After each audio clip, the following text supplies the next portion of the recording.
मौलाना फजल रहमान बाबा आइन पिछे पटका बदे दा वो आते जी महंगाई मार्च करने के पता है बुजुर्ग करे फोत हो गए अल्लाह ईमान दे उन्हें अल्लाह जान सोना करे नहीं ओन जिंदे ते करे आ रहा हूँ बात इमरान खान खुणी तक ये शेर दा पुत्र आया है इस साढ़े बिच पूरी 80-700 रुपया या 800 या 1000 रुपया कहन के शह करे हैं खर्चा जोड़ा बाहर है वो ये गल आता है महंगाई बूए अंदर होंदा है बिल्कुल खामोश हो जुलता है।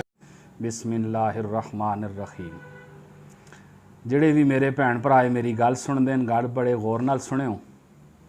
ਅਸਾਂ ਦੀ ਜਿਤਨੀ ਵੀ ਅਸੀਂ ਬੈਠੇ ਦੇ ਹਾਂ ਪਾਕਿਸਤਾਨ ਵਿੱਚ ਜਿਤਨੀ ਵੀ ਸਾਡੀ ਆਵਾਮ ਹੈ ਅਸਾਂ ਸਾਰਿਆਂ ਦੀ ਜਿਹੜੀ ਮਿਸਾਲ ਹੈ ਉਹ ਬਿਲਕੁਲ ਜਿਸ ਤਰ੍ਹਾਂ ਪਾਕਿਸਤਾਨ ਵਿੱਚ ਇੱਕ ਜਾਨਵਰ ਹੁੰਦਾ ਹੈ ਗਰਾਮਾਂ ਵਿੱਚ ਢਾਕਿਆਂ ਨਾਲ ਗਿੱਦੜ ਅਸਾਂ ਆਖਿਆ ਜੁਲਦਾ ਸਾਡੇ ਵਿੱਚ ਤੇ ਗਿੱਦੜੇ ਵਿੱਚ ਕੋਈ ਫਰਕ ਨਹੀਂ।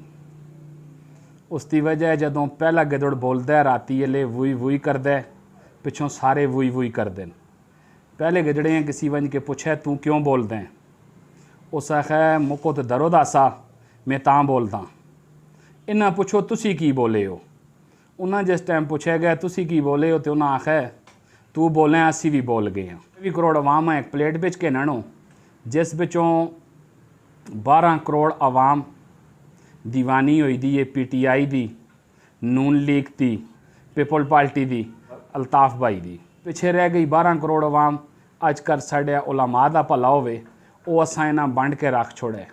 तू बरेलवी है तू देओ बंद है तू अहले हदीस है तू अहले तशी है तू फलाना है तू फलाना है।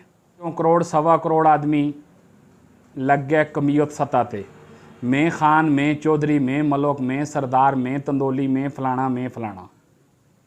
उस तो बाद पिछे रह गई 1.5 करोड़ अवाम। 1.5 करोड़ अवाम विचों करोड़ एक अवाम वो लोग लग गए नशा ते कोई चरस पे पींदा है कोई पाउडर पे पींदा है कोई आइस पे छिकता है ना वो मौलवियां दर गेन ना वो सियासतदानां दर गेन ते वो अपनी जिंदगी बेमस्त होन। पिछे रह गई 60-70 लाख अवाम। वो अजकल एक नवा खदड़ा आया है महक मलोक ये अवाम उधर होई दी है। मौजूदा सूरत हाल बिच साढ़े पाकिस्तान बिच लीडर कोई भी नहीं है। इन्हां अपनियां दुकानां पाईयां दियां ने अगे असां बिच इमरान खान खुणी तक ये शेर दा पुत्र आया है इस साढ़े बिच पूरी छोड़ी है किसी पासों फरोक साढ़े नाल नहीं छोड़ा कि भी असी ऐसे पागल लोग हाँ जिस टाइम जलसा होंदा है नून लीग दा देखो तो सरोड़ियां ही सरोड़ियां नज़र आंदियां PTI दा होंदा है तो सरोड़ियां ही सरोड़ियां नज़र आंदियां। क्यों असी लोग निकलते हैं इन्हां दे आखणे ते असी अपने घरां में बह जुलां इन्हां दे जलसियां में ना जुलां इन्ना एहसास होवे यार असां महंगाई कीती दी है अवाम असां नहीं चाहते। ये जोड़ा हुक्मरान आंदा है असां ये गल आता है अवाम थोड़ा जा सब्र करे तो कौमां बनने वास्ते थोड़ा जा सब्र की जरूरत है। इम्तिहानां तो गुजरना पैंदा है असां आखते इम्तिहानां तो गुजरो अपने प्रोटोकॉल घटा छोड़ो ना।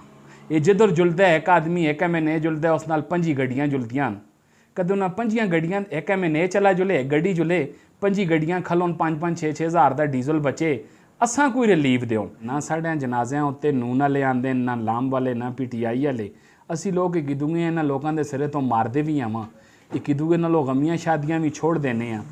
मुको ये गल दसो 80-700 रुपया या 800 या 1000 रुपया कहन के शह करे हैं खर्चा तुसी जिस दा जलसा है उस उत्ते जुलदे होए जिहड़ा बाहर है वो ये गल आता है महंगाई बूए अंदर होंदा है बिल्कुल खामोश हो जुलदा है। मौलाना फजल रहमान बाबा आइन पिछे पटका बदे दा वो आते जी महंगाई मार्च करने के पता है बुजुर्ग करे फोत हो गए अल्लाह ईमान दे उन्हें अल्लाह जान सोना करे ने ओन जिंदे ते करे आ रहा हूँ बार। फिर तुसी इन्हां दे जिहड़े वेले जलसे होंदे ने दौड़दे हो टिक के घर बहो इन्हां लोकां पता लग जुले अवाम दिलों असां नहीं चाहती।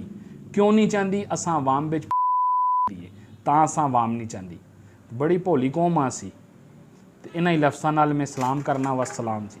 मज़ीद मालूमाती वीडियोस और ताज़ा तरीन अपडेट्स के लिए हमें YouTube पर सब्सक्राइब और Facebook पर फॉलो करें।